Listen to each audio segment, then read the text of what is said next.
That's right, Aldrin. In fact, that's what we are told by some community members here, and that this young man was living with his grandmother at the time, and that his grandmother is really in pain and hoping that he would return. And we're just outside his school, and we're told that, in fact, his matric ball was actually here. And what is also quite interesting, at the entrance of the school premises is that you can see a picture of Romano where they're saying, where they're sort of like raising awareness, calling on people that have seen him to essentially contact the police and his family. But also you can see cars around this community. They also have a picture of him alerting community members in this town and in other communities or in other towns here in the West Coast if they'd seen this young man to also do the same thing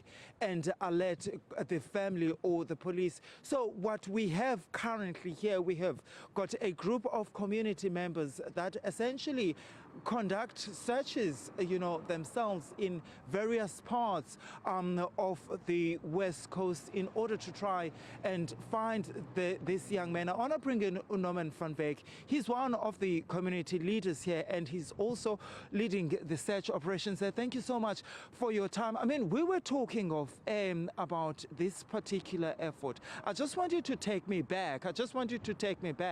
And just tell me a little bit about when this young man, and what do you guys believe happened to him? Well, Romano, as you have said previously, this is his school matric learner year. Yeah. He left home, which is about just 500 meters approximately away from the school. Yeah. He left home a Saturday morning, Saturday the 3rd, to go visit a girlfriend in a place called Vredenburg. We believe that he did end up at the girlfriend. He then moved from her, hiked the lift to the rugby or sports field in Vredenburg because our West Coast young kids love rugby. Yeah. From there, he hitchhiked the lift, supposedly to come back home, and then he disappeared between Vredenburg and Vredenburg, which is his home.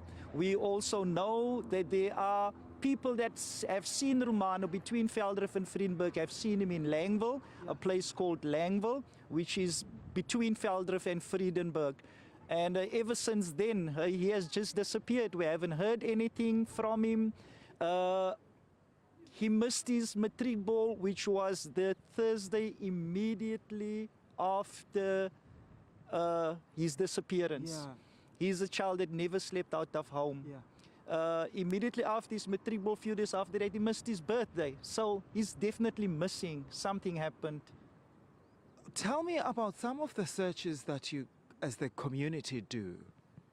What we do, we split up in groups. There is a group that search during the course of the week, and then there are those that search over weekend. We are doing this in conjunction with the Atlanta Search and Rescue team. We've got veterans from the old South African Cape Corps here who were foot soldiers who assist us in the searches. So what we do, we follow up leads that we as community members pick up, identify a specific area, and then we mobilize our volunteers to cover that specific area on that specific day. Tell me, in terms of the radius that you as the community cover in searching for this young man, how wide is it?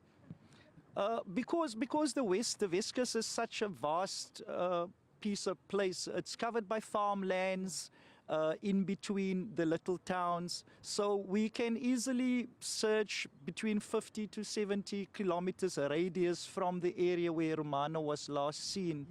Yeah. We face challenges with that because you must remember most of these areas that we search is farmland, privately owned farmland. Yeah. So we need to follow procedures to go speak to the farmers, ask them access to their farms to search and so forth. Any clues? Thus far, I'm not at liberty, because the police has got a dedicated team, SAPS has got a dedicated team on this case of Romano. So they do not share information or clues with us. Those that we, however, as community members do pick up, that we share with them, and then it just stays within the boundaries there. I'm not at liberty to disclose any clues that has been picked up.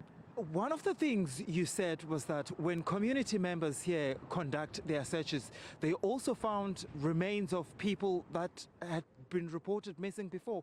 Please quickly tell me about that.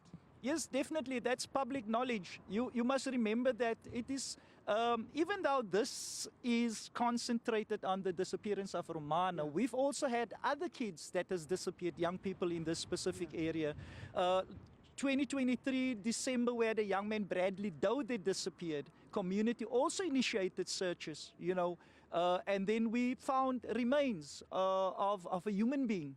Those remains were sent to labs for tests. It was discovered, found out that it was not that of Bradley's, but there were remains of a human being found. So during the search of Romano, a couple of weeks ago, there was also remains found. And then it was traced back to a 90-year-old man who disappeared about 4 years ago. So yes, when communities do kick in gear, when communities do have boots on the ground, there is results, even though not favorable, sometimes favorable, but there is results. All right, sir, I appreciate your time. Thank you. Norman van Wyk there, Aldrin, he's one of the people that assist in searching for this young man, Romano.